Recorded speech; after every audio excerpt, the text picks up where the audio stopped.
Hello, it's my bedtime story, and tonight we're reading The Big Orange Splot.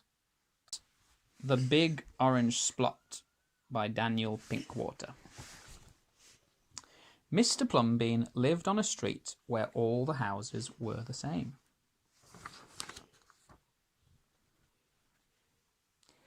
He liked it that way. So did everybody else on Mr. Plumbean Street. "This is a neat street," they would say. Then one day, a seagull flew over Mr. Plumbean's house. He was carrying a can of bright orange paint. No one knows why.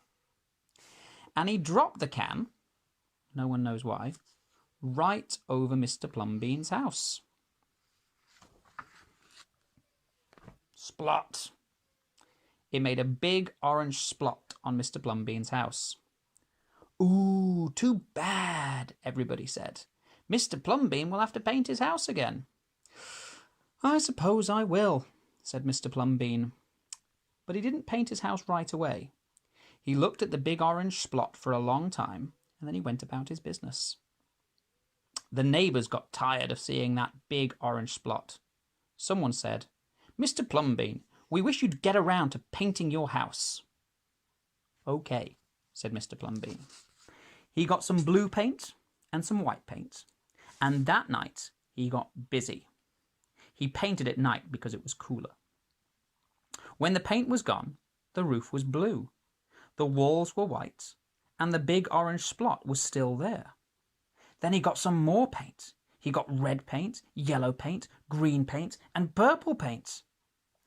In the morning, the other people on the street came out of their houses. Their houses were all the same. But Mr. Plumbean's house was like a rainbow. It was like a jungle. It was like an explosion. There was the big orange splot.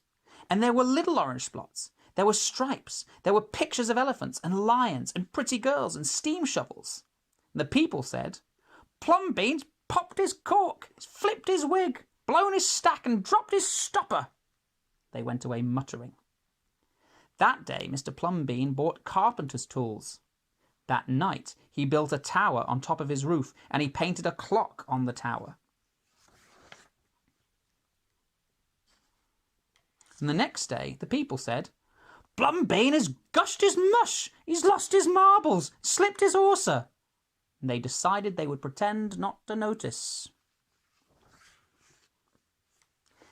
That very night, Mr. Plumbean got a truck full of green things. He planted palm trees, baobabs, thorn bushes, onions, and frangipani. In the morning, he bought a hammock and an alligator. When the other people came out of their houses, they saw Mr. Plumbean swinging in a hammock between two palm trees. They saw an alligator lying in the grass. Mr. Plumbean was drinking lemonade.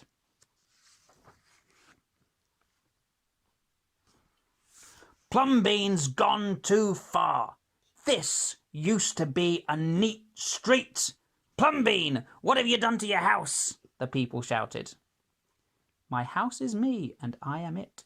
My house is where I like to be, and it looks like all my dreams," Mr. Plumbean said. The people went away. They asked the man who lived next door to Mr. Plumbean to go and have a talk with him. "Tell him we all liked it here before he changed his house. Tell him that his house has to be the same as ours so that we can have a neat street." The man went to see Mr. Plumbean that evening. They sat under the palm trees, drinking lemonade and talking all night long. Early the next morning, the man went out to get lumber and rope and nails and paint. When the people came out of their houses, they saw a red and yellow ship next door to the house of Mr. Plumbean.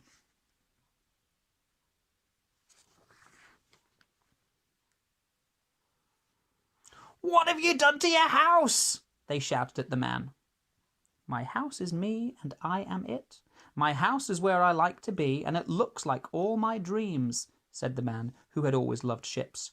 "He's just like Plumbean," the people said. "He's got bees in his bonnet, bats in his belfry, and knots in his noodle." Then, one by one, they went to see Mr Plumbean late at night. They would sit under the palm trees and drink lemonade and talk about their dreams. And whenever anybody visited Mr Plumbean's house, the very next day, that person would set about changing his own house to fit his dreams. Balloon house, Taj Mahal house, castle house, Greece temple house. Whenever a stranger came to the street of Mr Plumbean and his neighbours, the stranger would say, "This is not a neat street." Then all the people would say, "Our street is us and we are it. Our street is where we like to be, and it looks like all our dreams."